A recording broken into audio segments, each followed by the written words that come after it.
গল্প সৎ কৃষক এবং সোনালী শস্য। এক সময়ে একটি আঁকাবাঁকা পাহাড়ের মাঝখানে অবস্থিত একটি ছোট গ্রামে অরবিদ নামে একজন দয়ালু ও সৎ কৃষক বাস করতেন। তিনি প্রতিদিন অক্লান্ত পরিশ্রম করতেন, বীজ রোপণ করতেন, তার ফসলের যত্ন নিতেন এবং তার পশুপাখির যত্ন নিতেন। তার খামারটি গ্রামের সবচেয়ে বড় ছিল না, তবে এটি তিনি ভালোভাবে যত্নে রেখেছিলেন এবং গ্রামবাসীরা তার কঠোর পরিশ্রম এবং সততার জন্য তাকে সম্মান করত। শর্তের একদিন যখন অরবিদ তার গম কাটছিল, তখন সে অস্বাভাবিক কিছু লক্ষ্য করেছিল। গমের নিয়মিত দানার মধ্যে একটি মাত্র দানা ছিল যা সোনার মতো উজ্জ্বল ছিল। এটি সূর্যের আলোতে চকচক করে, এবং যখন তিনি এটি তার হাতে ধরেছিলেন, তখন এটি অদ্ভুতভাবে উষ্ণ অনুভূত হয়েছিল। অরবিদ অবাক হয়ে গেল এবং কিছুক্ষণের জন্য সে ভাবল এটা দিয়ে তার কি করা উচিত।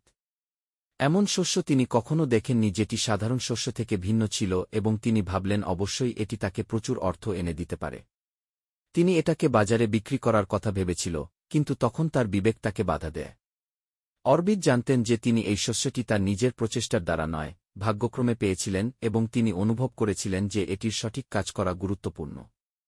তাই তিনি সোনার দানাটি গ্রামের প্রবীণ মীরা নামে এক জ্ঞানী মহিলার কাছে নিয়ে গেলেন এবং তার কাছে পরামর্শ চাইলেন। তিনি মহিলাটিকে জিজ্ঞাসা করলেন, শ্রদ্ধে মীরা, এই দানা দিয়ে কি করব?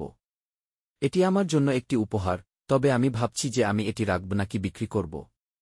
প্রবীণ মীরা হেসে বললেন, এই সোনার দানাটি একটি উপহার, এটি যে অর্থ আনতে পারে তার জন্য নয়, তবে এটি শিক্ষা বহন করে। আপনি যা পান তার আসল মূল্য আপনি কতটা লাভ করতে পারেন তার উপর নয়, আপনি কিভাবে ব্যবহার করবেন তার উপর। যদি আপনি এটি রাখেন তবে এটি কেবলমাত্র একটি দানা হবে, কিন্তু আপনি যদি এটি অভাবী কাউকে দেন তবে এটি এমনভাবে বৃদ্ধি পাবে যা আপনি কল্পনাও করতে পারবেন না। অরবিদ তার কথা ভেবে বুঝল সোনার দানা সত্যিকারের পুরস্কার নয়। শ্রদ্ধে মীরা যে জ্ঞান তার সাথে ভাগাভাগি করেছিলেন তা অনেক বেশি মূল্যবান ছিল। পরের দিন অরবিদ গ্রামের এক দরিদ্র বিধবাকে সোনার দানাটি দিয়ে দিলেন, কারণ বিধবাটি তার সন্তানদের ভরণপোষণ এবং খাওয়ানোর জন্য প্রত্যেক দিন লড়াই করে যাচ্ছিলেন। দরিদ্র বিধবা উপহারটি গ্রহণ করার সাথে সাথে তার চোখ অশ্রুতে ভরে গিয়েছিল, জেনেছিল যে এটি তার পরিবারকে শীতে বাঁচতে সাহায্য করবে। তখন অরবিদ মনে মনে একটা উষ্ণতা অনুভব করল, যে কোনো সম্পদ তাকে এনে দিতে পারত তার চেয়ে অনেক বেশি। ঋতু পেরিয়ে গ্রামের উন্নতি ঘটতে থাকে।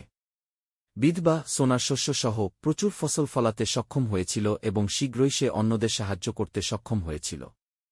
অরবিদও দেখেছিলেন যে অন্যদের সাহায্য করার মাধ্যমে তার নিজের খামার আরও উন্নত হয়েছে এবং দয়ার জন্য তার খ্যাতি বহুদূরে ছড়িয়ে পড়েছে। কয়েক বছর পরে অরবিদ যখন বৃদ্ধ হলেন, তিনি বুঝতে পারলেন যে সোনার দানা এমনভাবে বহুগুণ বেড়েছে যা তিনি কল্পনাও করেননি। এটি যে সম্পদ এনেছিল তা সোনা বা ধন ছিল না, কিন্তু এমন একটি সম্প্রদায় যারা একে অপরের যত্ন নেয়, যারা তাদের কাছে যা ছিল তা ভাগ করে নেয় এবং যারা একসাথে কাজ করে। গল্পের নৈতিকতা: সত্যিকারের সম্পদ আমরা নিজের জন্য যা রাখতে পারি তার মধ্যে নেই, আমরা অন্যকে যা দেই তার মধ্যে। দয়া, উদারতা এবং সততা জীবনের আসল ধন।